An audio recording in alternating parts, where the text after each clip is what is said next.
Vous écoutez les podcasts de Medinoc, dédiés à la gestion d'entreprise pour les médecins libéraux.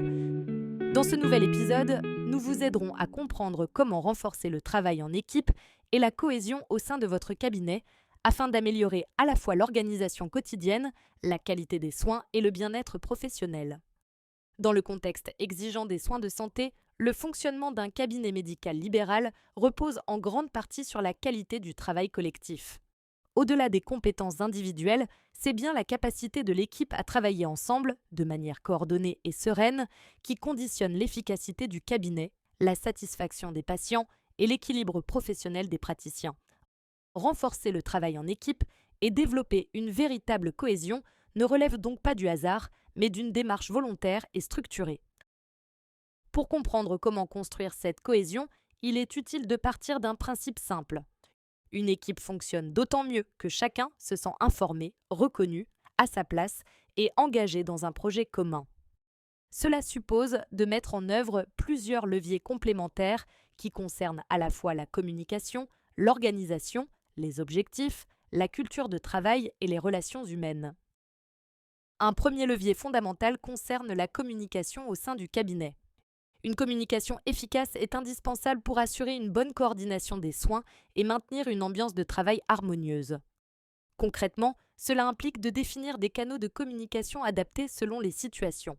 Échanges oraux pour les sujets urgents, messages écrits pour les informations organisationnelles, réunions pour les sujets transversaux ou stratégiques.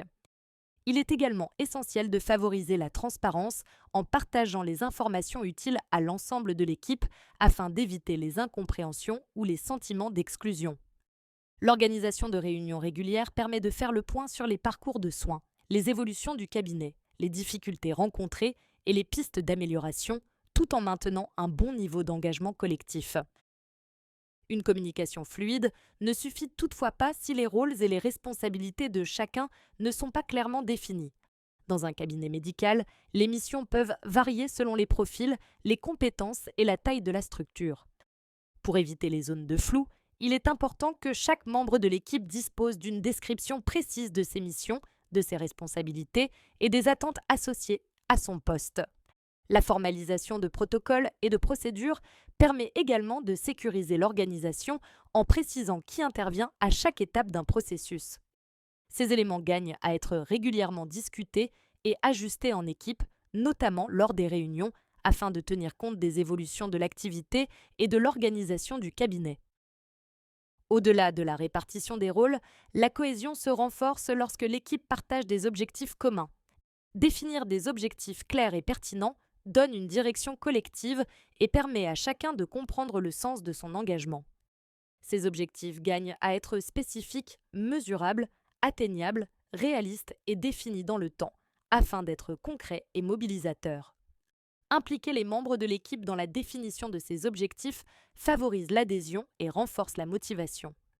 Le suivi régulier des avancées, l'évaluation des résultats et la valorisation des réussites collectives contribuent à entretenir une dynamique positive et un sentiment d'appartenance. Ces différents éléments s'inscrivent dans un cadre plus global que l'on peut qualifier de culture d'équipe. La culture d'équipe correspond à l'ensemble des valeurs, des comportements et des pratiques partagées au quotidien au sein du cabinet. Clarifier une vision commune et des valeurs partagées permet de créer un socle fédérateur qui guide les décisions et les relations professionnelles. Cette culture repose notamment sur la confiance, le respect, la communication ouverte et la reconnaissance des contributions de chacun. Créer des occasions de collaboration, formelles ou informelles, favorise la compréhension mutuelle des rôles et renforce la solidarité au sein de l'équipe. Un autre facteur clé de cohésion concerne la formation et le développement professionnel. Dans un environnement médical en constante évolution, la formation continue permet de maintenir un haut niveau de qualité des soins et d'actualiser les compétences. Le mentorat, le partage d'expériences et les échanges interprofessionnels contribuent également à renforcer les liens au sein de l'équipe. Investir dans le développement professionnel, c'est aussi reconnaître la valeur des personnes et soutenir leur engagement dans la durée. La prise en compte du bien-être émotionnel et professionnel des praticiens et des collaborateurs participe pleinement à la qualité du climat de travail. Même dans les équipes les plus engagées, des tensions peuvent apparaître. La gestion des conflits est donc un enjeu majeur pour préserver la cohésion et la qualité des relations professionnelles. Identifier rapidement les signaux de tension, encourager l'expression des points de vue et favoriser une communication ouverte permettent souvent d'éviter l'escalade. Lorsque cela est nécessaire, le recours à une médiation peut aider à trouver des solutions acceptables pour toutes les parties. Former les équipes à la gestion des désaccords et poser des règles claires contribue à installer un cadre sécurisant et respectueux. Avant de conclure, prenons un moment pour synthétiser les messages essentiels de cet épisode. Renforcer le travail en équipe et la cohésion au sein d'un cabinet médical repose sur plusieurs piliers complémentaires.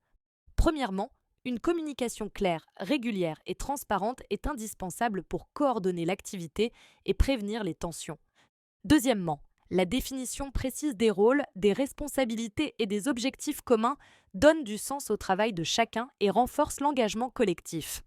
Troisièmement, une culture d'équipe fondée sur la confiance, la reconnaissance et la collaboration favorise un climat de travail durablement positif. Quatrièmement, investir dans la formation, le développement professionnel et le bien-être contribuent à la qualité des soins et à la solidité de l'équipe. Enfin, savoir gérer les conflits de manière constructive est essentiel pour maintenir un fonctionnement harmonieux et centré sur l'intérêt des patients. Nous espérons que ces quelques conseils pratiques vous seront utiles. Retrouvez l'ensemble de nos outils sur notre site internet medinoc.org.